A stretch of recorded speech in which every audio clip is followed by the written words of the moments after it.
বড় চমক দিতে চেয়েছিলেন দিলীপ ঘোষরা। কামদুনি দিবসে কামদুনিতে দাঁড়িয়েই বিজেপিতে যোগ দেবেন মৌসুমী ও টুম্পা কয়াল।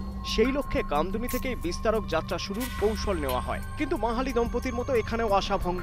বিজেপিতে যোগ দেওয়া দূরে থাক, কামদুনি নিয়ে রাজনীতি না করতে সতর্ক করলেন প্রতিবাদীরাই। অস্বস্তিতে পড়ে ঢুক গিলতে হচ্ছে শীর্ষ নেতাদের।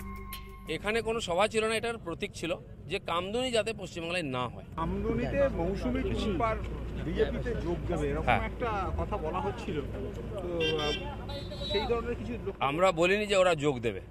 ওরা আগেও আমাদের সঙ্গে সম্পর্কিত ছিল, এখনও আমাদের সঙ্গে যোগাযোগ রেখেছেন।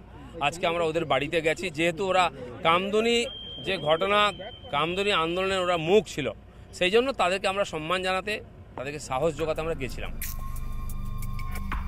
কামদুনি নির্যাতিতা স্মৃতিতে অনুষ্ঠানে এদিন বিজেপি নেতাদের সঙ্গে ছিলেন মৌসুমী, টুম্পা, প্রদীপ মুখোপাধ্যায়রা। জনসংযোগ বাড়াতে এক প্রতিবাদীর বাড়িতে খাওয়াও সারেন বিজেপি নেতারা। তবে বহু অনুরোধেও গেরুয়া পতাকা তুলে নেননি কেউই। পদ্মফুল হাতে দিয়েই মুখ রক্ষা করেন দিলীপ ঘোষরা। কামদুনি আন্দোলন রাজনৈতিক প্রভাব মুক্ত রাখার পক্ষেই মত প্রতিবাদীদের। কোনো রাজনীতি দলের মধ্যে না গিয়ে আমাদের এই আন্দোলনটাকে নিয়ে যাব, যারা দোষী তাদের যেন দৃষ্টান্তমূলক সাজা হয়, এটাই আমরা বলে এসেছি। আজও এটাই আমরা চাই। বিজেপি থেকে আমার প্রস্তাব এসছে, কিন্তু এই মুহূর্তে আমি বিজেপিতে যেতে পারবো না, কারণ সেরকম ডিসিশন এখন নিয়ে উঠতে পারিনি যে বিজেপিতে যাবো কিনা। একটা অন্যায় হয়েছিল, তার বিরুদ্ধে আন্দোলন করেছিলাম, এখনো কিন্তু আমরা সেই বিচার পাইনি। বিচার যতদিন না পর্যন্ত না পাবো ততদিন আমি কোনো রাজনীতির দলে যেতে চাই না। 2015 সালে সর্বভারতীয় বিজেপি সভাপতির নেতৃত্বে রাজ্যের সদস্য সংগ্রহ অভিযানে নামে বিজেপি। এই কর্মসূচি নতুন করে ঢেলে সাজাতেই কামদুনি থেকে শুরু বিস্তারক বা সদস্য সংগ্রহ অভিযান। কেন এর প্রয়োজন পড়ল? রাজ্য বিজেপির দাবি ছিল মিস কল দিয়ে দলের সদস্যপদ নিয়েছেন 1 কোটিরও বেশি মানুষ। পরে ধরা পড়ে এর মধ্যে অন্তত 85 লক্ষের খোঁজই মিলছে না।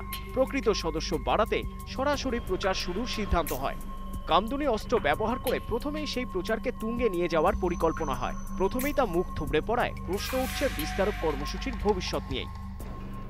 কামদুনিকে বেছে নেওয়ার ক্ষেত্রে অন্যতম প্রধান উদ্দেশ্য ছিল মৌসুমী কয়াল এবং টুম্পা কয়ালকে পার্টিতে যোগদান করিয়ে একটা বার্তা দেওয়া, কিন্তু সেই জায়গা থেকে অনেকটাই সফল হলো না বিজেপি।